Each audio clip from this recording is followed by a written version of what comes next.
Picture this for a second and bear with me here, please. You just got into carpentry and you are building a table and you put everything in it. You have no idea how to build a table, but you have to learn, right?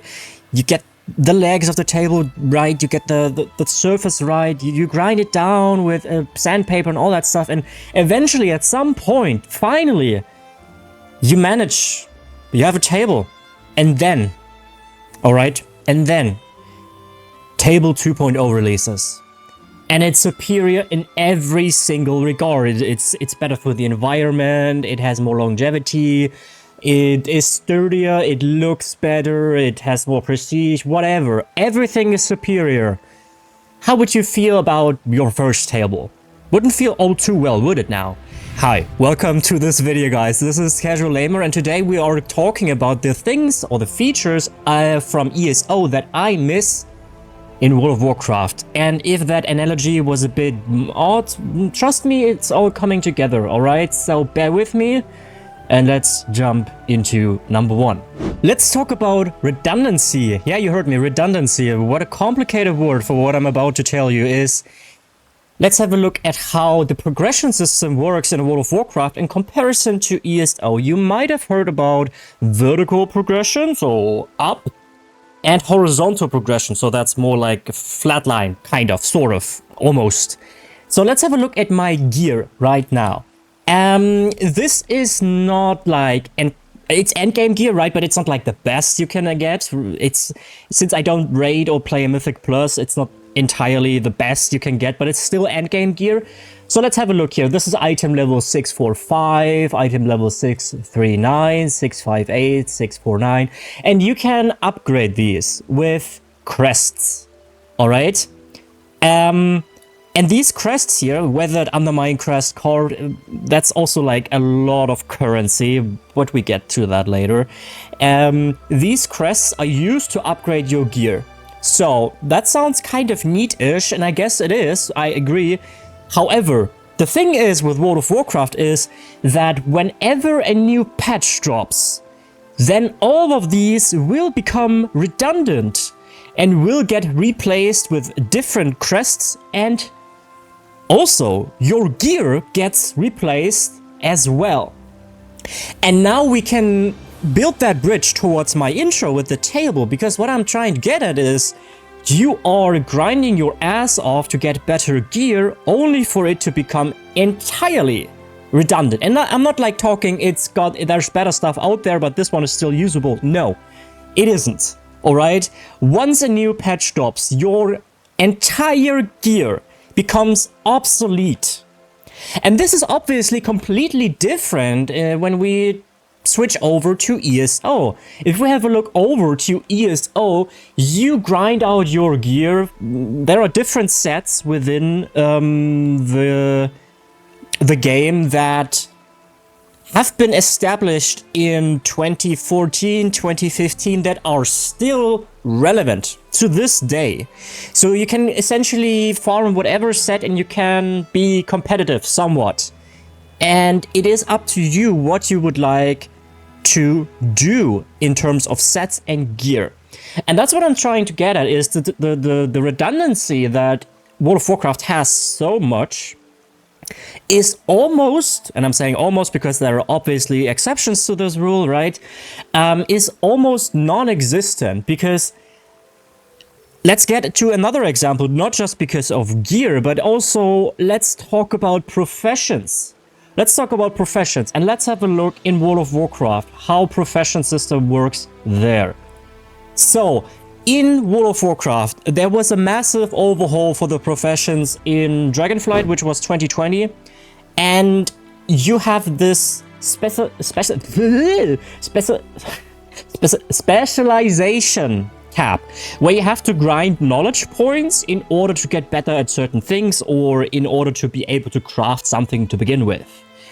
And this is extremely grindy. And I wouldn't say that's that much of a problem, but here's the kicker. Here is the kicker. Once a new... Look, by the way, look, it's basically a skill tree. It's super overwhelming for people who have no idea what this is.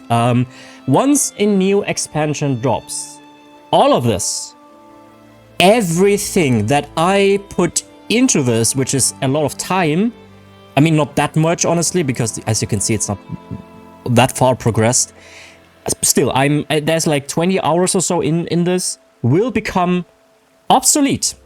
And why is that? Because the professions are only relevant for that specific expansion. So right now we have the War Within, which is Khaz Algar. So you have your Khaz Algar inscription, then you had Dragon Isles inscription, then you had Shadowlands inscription, and so on. And when a new expansion drops, there will be a new one up here, and you have to start over from scratch. And once again, you have to grind out these knowledge points. If we have a look over to ESO, you can essentially grind out your profession with 10 different characters. For those of you who have been on the channel for quite a while, you already know that I did that when I was still playing ESO. I'm currently on a break. And that does not become redundant. So I could get into the game right now. I could get into the game a year from now, and these professions would still be maxed. Alright, so the time I put into the game is valued in the sense that it does not become redundant. And that's, in my opinion, an extremely important thing to consider. And why is that? Why is that? For us to understand why it is such a problem, in my opinion, why it is such a problem that stuff becomes redundant, we have to understand that MMORPGs are not just games, quote-unquote. They are games, but they are special in the sense that when we compare them to single-player games, a single-player game follows the rule of you start the game, you become stronger in the game. That means, or the reason is because the reason for getting stronger is that you beat the game. Then you beat the game is over, bam, it's done. You don't touch it anymore. MMORPGs are fundamentally different, because in MMORPGs you don't just play in order to complete the game, because let's be real, it's probably not really possible to do that. Maybe if you get 100% of achievements, but that's a serious grind. So instead, your account becomes the main factor, all right? Your account becomes your companion, your little baby, quote-unquote, that you try to build up. And once you build up your account, you put time into something and it becomes redundant. That does not feel good. That does not feel good because it devalues the time you have put in. And that is something I really miss in World of Warcraft that ESO has. And that's where we come back to this vertical and this horizontal progression, because World of Warcraft is very, very much a prime example of a game that is focusing heavy on the vertical progression. And I guess that's fine, right? Because the progression system in itself has its benefits too, because you feel like you're actually getting stronger, something that ESO does not really have. But this is something I miss about ESO and not what World of Warcraft does better. But still, I think in order for World of Warcraft to not feel as a fast food, I suppose, you know, it would need some more horizontal progression. And obviously there are examples of horizontal progression in World of Warcraft too. So let's have a look back into the game here and see, for instance, yes, there are countless of mounts, for instance, that you can collect, and these will be in your collection at all times. I mean, this is from the shop, but still, a lot of these are farmed, and I have them forever, right? That's, by the way, a thing that I think World of Warcraft is superior in every regard in that matter for collection items. There's so much that you can get for free, and in ESO you have to like gamble, open crates, and you know, but that's a different subject. So there are examples of vertical progression, of horizontal progression, but in my opinion, it's not nearly enough for this to not have this issue.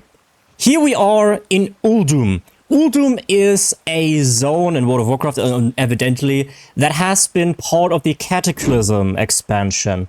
And while the next point does somewhat connect, like look at my non-verbal communication, cogs, you know, with a G in the end, it connects a little bit with our first point, the redundancy.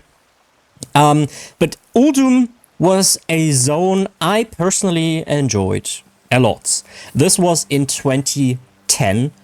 However, this zone is completely redundant, like 99%. There are still some items that you can get here that are some worth some gold or some collectibles. But in terms of progression for your character, it's entirely redundant.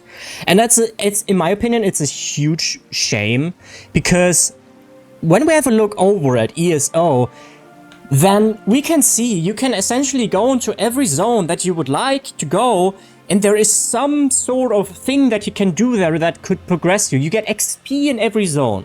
You have the champion point system where you can essentially almost forever, I mean, there's a cap, right? But realistically, only a very small percentage of people will get there. And that leads to the fact that the whole world feels like an actual world, right? Everything seems to be connected. Wherever you go, you feel like the world is alive. Stuff is happening. In World of Warcraft, however, you have these content islands, right? And there's, in the end game, that's where the stuff is happening. There and only there, and only there. There is nothing happening here in Uldum. Nobody's here anymore, aside from perhaps farming some mounts that... I think there's one mount here, some sort of camel, I think, that you can get technically. Or maybe farm some materials, but it's also kind of rare. I did that the other day. I leveled like this. It was kind of fun to me to be back in this zone. It was a throwback to old times, I suppose. I mean, it's 15 years ago, right? And in my opinion, what would make World of Warcraft once again way better is if they wouldn't make content that they have developed. Right? You have to imagine there are developers behind this. They put a lot of time into this, and yet they make it entirely redundant? Why? I genuinely don't really understand why that is the thing. I mean, yeah, because of balancing and stuff, but surely there's a way around that, because the world would feel so much more connected and together, and the stuff you're doing is so much less redundant if stuff in old zones would still matter. But alas, it doesn't. And here we are back in the main city of the current expansion. You can see immediately there's so many players about, and it feels alive. That's nice. But that's not what I want to get at now. With the next point, that's also something very important in my opinion that leads to burnout pretty quickly in World of Warcraft if you don't take care of it. So, what do I talk about? Well, I'm talking about this whole to-do list kind of thing, this go-go mentality in World of Warcraft. I'm gonna hover my mouse over an add-on I have. Don't get overwhelmed. It's probably not possible to not get overwhelmed by this, but let's see. This is saved instances. An add-on. And this... What is that? I know. And this add-on tells me basically everything that I have to, quote unquote, have to do each day or each week. So World of Warcraft focuses heavy on these things that you're supposed to do every day or every week. So you have these checklists. These checklists that consist out of weekly quests, out of daily quests, out of delves that you're supposed to do every week. You are supposed to fill your vault. So you have like this reward system with the Great Vault, where if you do certain activities, you get rewarded with a pretty high tier and high item level equipment piece. And since oftentimes you play multiple characters, that leads to the fact that you feel inclined to do this with multiple characters. If it's fun, right? No biggie. But World of Warcraft has this trait about it that it feels like you have to do it. You have to, if you don't do it, you miss out. If you don't do it, you miss out. you should do that. And it's like Tuesday and you remember, oh wow, I didn't do my weekly quest, which for instance is run 5 dungeons. Because if you don't do it, you don't get the gear piece that you really need or want. And if we have a look back at World of Warcraft, not World of Warcraft, at ESO, ESO is decelerated in that regard, because in ESO, I feel like you can do everything that you want at your own pace. Yeah, we have the Endeavor system, and the Endeavor system is also incentivizing you to play at least daily to some degree, or at least weekly to some degree. And we have the Golden Pursuit. But it's not to that degree like World of Warcraft is, where you essentially spend so much time in the game with individual systems. There are like so many individual systems in World of Warcraft that, like I said, also become pretty much redundant after a new patch hits or the new expansion hits. So you are essentially engaging with stuff that is just interesting for that very short, I mean, it's like months, okay, it's months, but still for a pretty short period of time. And I feel like this is something that can lead to burnout pretty quickly. So in order to be able to enjoy World of Warcraft, in my opinion, is to forego the sensation of FOMO and try to not engage in stuff that stresses you out.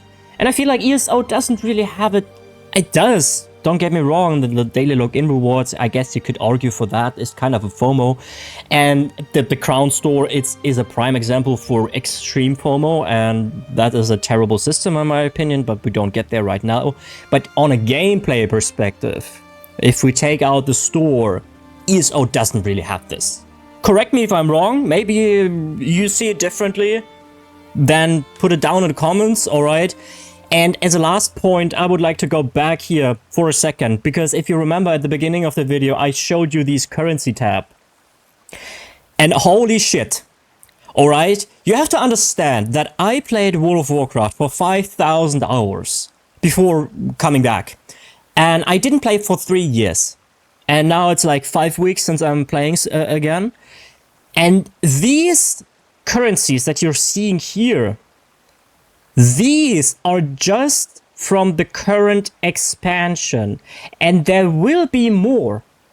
There will be more because patch 11.2 hits in mid-August sometime, I think 14th, 15th, I don't know. So there will, without a doubt, be more currencies. And remember, this is only for this expansion. Let's scroll down a little. So we have miscellaneous and dungeon and raid. That's also something completely, that's like, I guess that is like eternal, quote unquote. But let's have a look at Dragonflight, the last expansion. This one, this character doesn't really have too many here, because it doesn't play all that much. But Shadowlands, look at the Shadowlands, look at these currencies. Battle for Azeroth, currencies. Legion, currencies. Warlords of Draenor, currencies. So many currencies. And ESO has like, what, 15? 20 maybe? That's it. It is so much easier to get an understanding of what is happening in ESO as opposed to World of Warcraft. In World of Warcraft, the point of entry, I guess, the how you can engage in the game quickly without being overwhelmed is so high. It is really, really high. Even I, who hasn't played, or I haven't played for 3 years, when I came back, I was like, what? Especially when you hit like 80 or yeah, like level 80, like max level, it's incredible. We had people in the community who just started the game with me. I mean, I have played it before, but they started for the first time ever.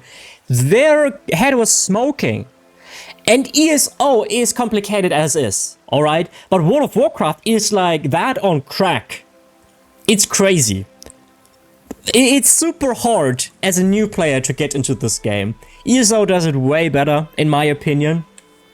And to finish this up, what ESO does really well is to give you that opportunity to play how you want. World of Warcraft does not have that. It has it to some degree, yeah, you can decide if you want to do Mythic Plus, you can decide if you want to do dungeons and whatnot. But I feel like ESO has more systems that differentiate from one another sufficiently to be an entirely new thing. Because in World of Warcraft, Delta, Mythic Plus, and Raids are essentially one thing. Gear. More gear. Yeah, fun is also, doing it is fun, but in ESO you have the housing system, you can do professions, you can do story quests, you can do achievements. Yeah, granted, World of Warcraft has that too. But I feel like it's more varied, and it allows you to play in a way that you want. And that's something I really miss in World of Warcraft. And these have been, like, I have 3 points here, but it was more like 4 or 5. The points I really miss in World of Warcraft. If you have anything to add, about ESO, about World of Warcraft, let me know in the comments down below. If you made it this far, then, you know, the thumbs up helps me quite a lot. And with that, I leave you, as always. I hope you have a great day. I hope you have an awesome day. You take care of yourself, and I will see you next time. Bye-bye.